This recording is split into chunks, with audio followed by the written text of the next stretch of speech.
अस्सलाम वालेकुम guys, welcome back to my channel. और आज की क्लास 11th क्लास के लिए है। आज का लेक्चर इंटरमीडिएट फर्स्ट ईयर के स्टूडेंट्स भी देख सकते हैं।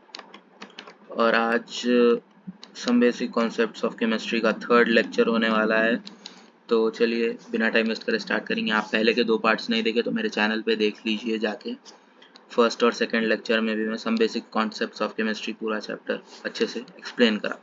तो आज इसका ही थर्ड पार्ट है। तो चलिए स्टार्ट करते हैं। आज जो टॉपिक्स अपन पढ़ने वाले हैं वो डाल्टन्स एटॉमिक थ्योरी और एटॉमिक एंड मॉलिक्यूलर मासेस के बारे में आज पढ़ने वाले हैं अपन। ठीक है, तो चलिए स्टार्ट करते हैं। डाल्टन्स एटॉमिक थ्योरी, ये थ्योरी जो है ना, पूरे जो लॉज ऑफ केमिकल कॉम्बिनेशन जब आए उसके बाद आई ये थ्योरी। ये 1908 में आई थ्योरी। 1908 में अपना एवोगाड्रो लॉ भी आया था। तो सॉरी, गे-लुसाक्स लॉ भी आया था। गे-लुसाक्स लॉ ऑफ वॉल्यूम्स। वैसे ही 1808 में आया डाल्टन्स एटॉमिक थ्योरी। ये आइडिया क्यों आया ये थ्योरी का कि जो है ना, पहले तो एक पॉइंट तो था कि कोई भी चीज़ बनी तो वो कोई एक छोटे पार्टिकल से बनती जो कि एटम्स है। उसको पहले ग्रीक में एटोमियो बोलते थे। ग्रीक में एटम, एटम यही वर्ड से इंस्पायर्ड है। एटोमियो बोलते थे पहले ग्रीक में एटम्स को। तो वो एटोमियो से इंस्पायर होके एटम्स बने बोल के जो है ये आइडिया था। तो वही आइडिया पे बेस स्टार्ट हुआ ये थ्योरी पे काम करना। ठीक है, ऑब्वियसली ये एक ग्रीक फिलोसोफर अपने डाल्टन, जॉन डाल्टन ने बनाई ये थ्योरी। इससे पहले 460 से 370 बीसी में, 460 से 370 बीसी में एक ग्रीक फिलोसोफर थे। उनका नाम डेमोक्रिटस था। उन्होंने ये बोल दिए थे कि एटम्स से, एटोमियो से पूरे मैटर बना हुआ है। तो उसको आगे फर्दर डाल्टन लेके आए 1810 में, 1808 में। ठीक है, तो डाल्टन क्या करे, एक new system of chemical philosophy बोल के एक थ्योरी प्रपोज करे उन्होंने। उस थ्योरी में था क्या बोले तो, matter consist of indivisible atoms. Atoms नाम के पार्टिकल्स रहते मैटर में, इंडिविजिबल, डिवाइड नहीं होने वाले पार्टिकल्स है। और पूरे एटम्स, एक गिवन एलिमेंट के पूरे एटम्स में आइडेंटिकल प्रॉपर्टीज रहते हैं। अब ऑक्सीजन के पूरे एटम्स ऑब्वियसली सेम ही रहेंगे और मास भी सेम रहता। ऑक्सीजन के हर एटम का मास सेम रहता, कार्बन के हर एटम का मास सेम रहता। Atoms of different elements differ in mass. दूसरे एलिमेंट्स के एटम्स जो रहते उसमें मास का डिफरेंस रहता। दूसरे एटम्स के एलिमेंट्स जैसे कि दूसरे एलिमेंट्स के एटम्स, जैसे कि एक एटम ऑक्सीजन का है और एक एटम जो है कार्बन का है, तो दोनों का मास डिफरेंट रहता ना, वैसा वो बात। ये बहुत सिंपल एकदम बेसिक है ये थ्योरी। और थर्ड पॉइंट क्या था उसमें, compounds are formed when two atoms of different elements differ in mass. उन लोग जब जो है ना रिएक्ट करते एक दूसरे से, तब दो डिफरेंट एटम्स, डिफरेंट मास के डिफरेंट एटम्स जब रिएक्ट करते तो केमिकल कंपाउंड्स बनते।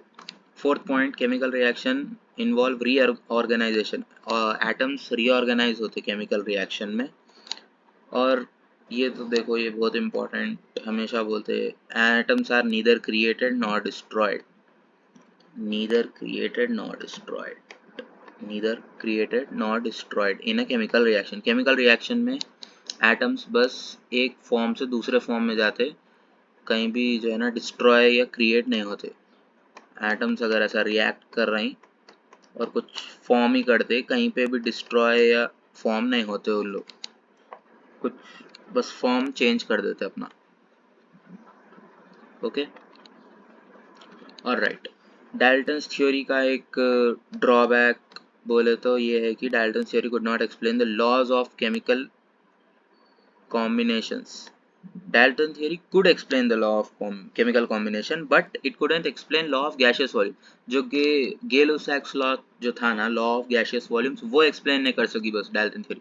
बाकी सारे जो law of chemical combinations है वो पूरे Dalton theory से प्रूफ हो जा रहे थे. और एक है कि एटम्स के कंबाइनिंग का रीजन नहीं दिया. एटम्स कई को कंबाइन होते हैं एक दूसरे से, ऑक्सीजन कार्बन ऐसा दोनों है, तो दोनों कार्बन मोनोऑक्साइड बनाते इतना तो मालूम, मगर कई को बनाते वो नहीं बोले थे. डाल्टन थ्योरी में वो नहीं आया था, तो वो ड्रॉबैक है. अब इतनी थी डाल्टन थ्योरी में, और तो ज़्यादा बात करने की नहीं है. सब कुछ तो मैं बता दिया. ये सब जो है ना कहाँ से लिया मैं बोले तो एनसीईआरटी के सेक्शन 1.6 से. एनसीईआरटी की बुक में बता दिया था आप लोगों को मेरे स्ट्रैटेजी के वीडियोस में. एनसीईआरटी की एक टेक्स्ट बुक आती, वो ले लेना, बहुत इंपॉर्टेंट है. अगर नहीं भी लिए तो उसका पीडीएफ में नीचे डिस्क्रिप्शन में डाल दो. अब बात करेंगे एटॉमिक एंड मॉलिक्यूलर मासेस के बारे में. एटॉमिक एंड मॉलिक्यूलर मासेस पहले कितने टाइप के रहते, वो क्वांटिटीज एक बार बात कर लेंगे. एटॉमिक मास बोल के रहता, फिर एवरेज एटॉमिक मास रहता, फिर मॉलिक्यूलर मास रहता, फिर फॉर्मूला मास रहता. तो पहले एटॉमिक मास की बात करेंगे. एटॉमिक मास मतलब ये रहता कि जो है पहले तो एटम का मास जो रहता ना वो बहुत छोटी वैल्यू रहती. जैसे कि 1.9 इंटू 10⁻⁻19. 10⁻⁻19 में तो कितना छोटा हो जाता, बहुत लंबा ऐसा ज़्यादा रहता. तो वैसी वैल्यू रहती है एटॉमिक मासेस की. इसीलिए उन लोगों को एक यूनिट है एटॉमिक मास यूनिट बोल के, AMU भी बोलते हैं उसको. AMU और यूनिफाइड मास, एटॉमिक मास या फिर यूनिफाइड मास, ऐसा करके उसको डिनोट करते. इसका मतलब क्या रहता है एटॉमिक मास यूनिट का बोले तो, वन एटॉमिक मास यूनिट जो रहता ना 1 AMU को जो है ना 1/12 mass of carbon. Carbon 12 isotope, carbon के आइसोटोप्स है जिसमें एक का मास 12 है, एक का मास 13 है, एक का मास 14 है. तो ऐसे कार्बन एटम्स है, तो उनके ये आइसोटोप्स हो गए ना. तो इसमें जो 12 मास वाला कार्बन है वो आइसोटोप के मास से मल्टीप्लाई करते 1/12 को. तो 1/12 mass of carbon 12 isotopes is equal to 1 AMU, जिसकी वैल्यू आती है आपको 1 AMU की वैल्यू 1.66056 इंटू 10⁻⁻24, 10⁻⁻24. ये -24 का मतलब मैं आप लोगों को पहले वाली सेकेंड पार्ट में बता दिया था वीडियो में, तो आप उसमें देख ले सकते हैं. अब जैसे कि हाइड्रोजन का मास निकालना है तो वो भी कैलकुलेट कर सकते हैं. हाइड्रोजन का मास जो है AMU में कितना आता बोले तो, हाइड्रोजन का टोटल 1.008 AMU आता, 1.008 AMU आता कैलकुलेट करे तो. तो ऐसा रहता है AMU का सिस्टम. इसको आजकल U से डिनोट करते हैं. U बोले तो यूनिफाइड मास, यूनिफाइड मास, ठीक है. हाँ, U से भी डिनोट करते हैं AMU. अब आते average atomic mass. Average atomic mass मतलब जो है ना, अब जैसे कि कार्बन के मैं बोला 3 आइसोटोप है, तो 3 में से कौन से वाले को कंसिडर करना बोले तो ऐसा करते कि पहले इनका एवरेज निकालते. ये तीनों हैं, इन तीनों को ऐड करके डिवाइड बाई 3 कर देते. 12 plus 13 plus 14 whole divide by 3 बोलते तो एवरेज मास आ जाता ना. तो वो एवरेज मास को बोलते हैं एवरेज एटॉमिक मास, जिसकी वैल्यू आती टोटल इन लोगों को पूरों को एटॉमिक मास यूनिट्स में लिख के करना रहता हो कैलकुलेट.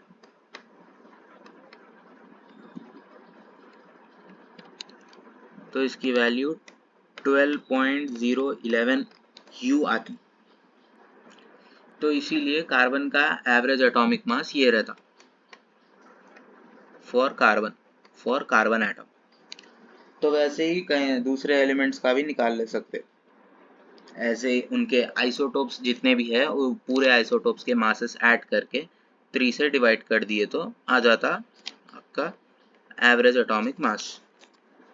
ये एक इसमें कार्बन का दिए हुआ है इसलिए मैं कार्बन का करके बता दिया। अब नेक्स्ट आते हैं मॉलिक्यूलर मास पे। मॉलिक्यूलर मास जो है ना, sum of atomic masses of elements present in a molecule. एक मॉलिक्यूल है CO2, ठीक है, CO2 है, तो इसके जो एटम्स है ना, इन लोगों के average molecular average atomic mass का सम जो रहता है वो रहता है एटॉमिक मास। अब जैसे कि कार्बन डाइऑक्साइड का मैं करके बता दूँ, कार्बन का एवरेज जो मास है वो 12.011 है ना, 12.011 है, और प्लस करना उसको 2 टाइम्स, क्योंकि ऑक्सीजन यहाँ पे दो दो है इसीलिए दो 2 टाइम्स 2 ऑक्सीजन का एवरेज जो आता वो 16 आता।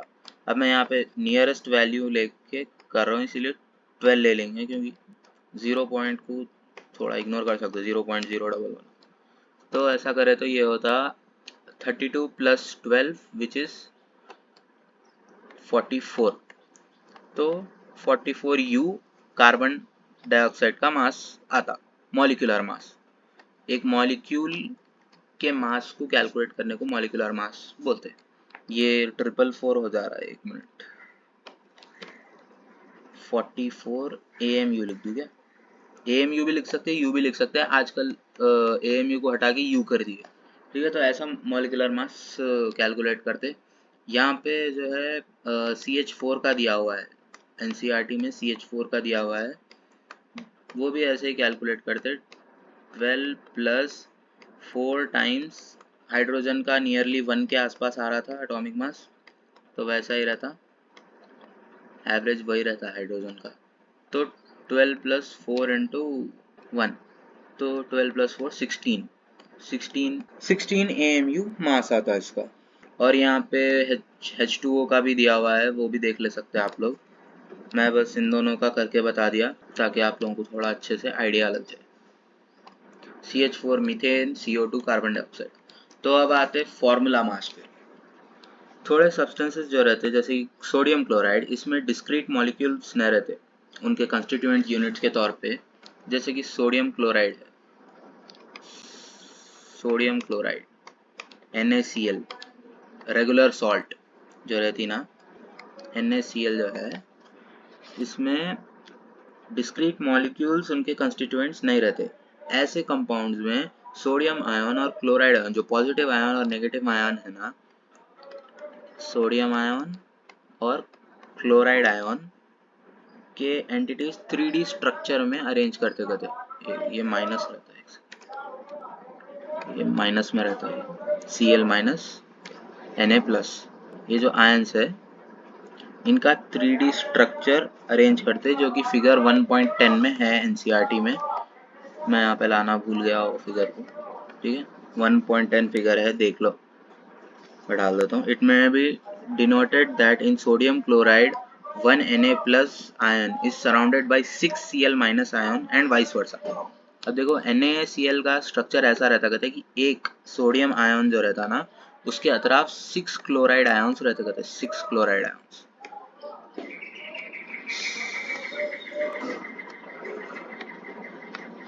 ऐसा 6 क्लोराइड आयन्स रहते उसके आसपास में।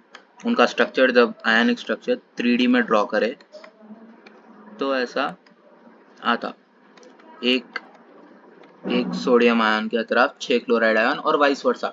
वैसे ही हर क्लोरीन आयन के अतराफ 6 सोडियम एटम्स भी रहते, वैसा ऐसा ऐसा ऐसा इसके अतराफ फिर ऐसा स्ट्रक्चर आता, फिर हर एक सोडियम के एटम के अतराफ फिर क्लोरीन के 6 एटम, ऐसा रहता स्ट्रक्चर भरल 3 डायमेंशन में। वो एग्जैक्टली कैसा रहता वो बाद में मालूम होता आप लोगों को। तो ऐसा स्ट्रक्चर रहता, सो इसका तो आइडिया लगा लेना, ठीक है। ये फॉर्मूला जैसे कि NaCl को कैलकुलेट करने के लिए फॉर्मूला मास बोलते, इसीलिए NaCl के मास को कैलकुलेट करने के लिए फॉर्मूला मास का सिस्टम लगाना पड़ता। Instead of molecular mass as in solid state sodium chloride does not exist as a single entity. Sodium chloride एक सिंगल एंटिटी के तौर पे एग्जिस्ट नहीं करता। तो फॉर्मूला मास कैसा रहता बोले तो सोडियम क्लोराइड का सिंपल है, atomic mass of sodium plus atomic mass of chlorine. Simple है, वैसा ही है, ठीक है, कुछ ज़्यादा नई चीज़ नहीं है। Atomic mass of sodium plus atomic mass of chlorine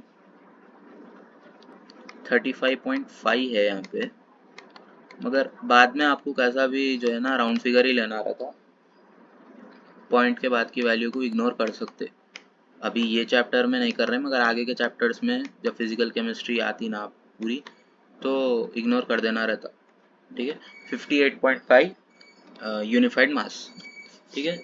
और तो बस कुछ भी नहीं था। अब इसके बाद जो है एक आप लोगों को एनसीईआरटी में एग्जाम्पल प्रॉब्लम दिया हुआ है। एग्जाम्पल प्रॉब्लम्स एनसीईआरटी के बहुत इंपॉर्टेंट है, स्पेशली आपके एमसेट में कैलकुलेशन के टाइम पे बहुत इंपॉर्टेंट रहता है। ये प्रॉब्लम्स करना तो बहुत ज़रूरी है।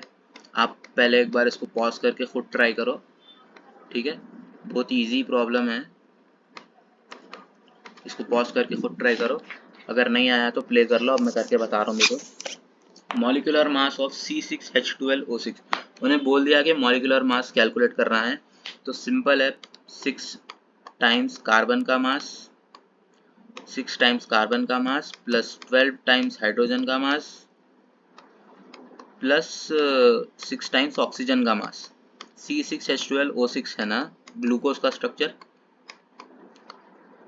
तो ग्लूकोज मॉलिक्यूल का अपने को मॉलिक्यूलर मास फाइंड करना है। अब देखो, कार्बन का एवरेज एटॉमिक मास जो रहता है वो 12 रहता ना, तो इसीलिए 6 इंटू 12 72 आता, 72 प्लस 12 हाइड्रोजन का तो 1 ही रहता मास, तो इसीलिए 12 ही आता है, प्लस 6 इंटू ऑक्सीजन का मास, ऑक्सीजन का मास जो रहता वो 16 रहता, तो 6 टाइम्स 16 इज 96, ये आता 96।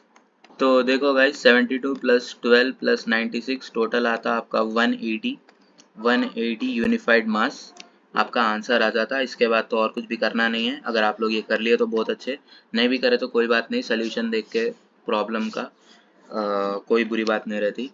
अगर प्रॉब्लम कोई नहीं आ रहा तो उसका सोल्यूशन देख लेने में कोई बुराई नहीं है, ये बोलना चाह रहा हूँ मैं। ये प्लस जैसा क्यों दिख रहा, ठीक है गाइज। इस सेशन का भी पीडीएफ मैं आप लोगों को लिंक डिस्क्रिप्शन में डाल दूंगा। प्लीज़ नोट्स भी बनाते रहिए, अगर आप लिख के प्रैक्टिस करें तो प्रॉब्लम्स और अच्छा रहता। और भी कहीं आपको इंटरनेट पे मिल रहे हैं प्रॉब्लम्स, तो मैं जो है ना वो भी करा देता हूँ, प्रीवियस ईयर क्वेश्चंस भी करा देता हूँ, चैप्टर के एंड में कराता हूँ मैं। तो इसीलिए सब्सक्राइब करे रहिए चैनल को, ताकि आप लोगों को अपडेट्स मिलते रहे। Thank you very much for watching guys, thank you very much for watching. Please subscribe कर लीजिए चैनल को, ताकि फर्दर जो इसके और 2 पार्ट तो बनते हैं आराम से इसके। ये ही देख लो आप, थर्ड लेक्चर था, ये थर्ड लेक्चर था ना, तो आराम से फोर्थ फिफ्थ तक तो बनता है, इसके 5 तो बनते टोटल, तो टोटल 5 पार्ट का चैप्टर है। तो इसीलिए सब्सक्राइब करे हुए रहिए ताकि आपको अपडेट्स मिलते रहे। Thank you very much for watching guys, अल्लाह हाफिज़।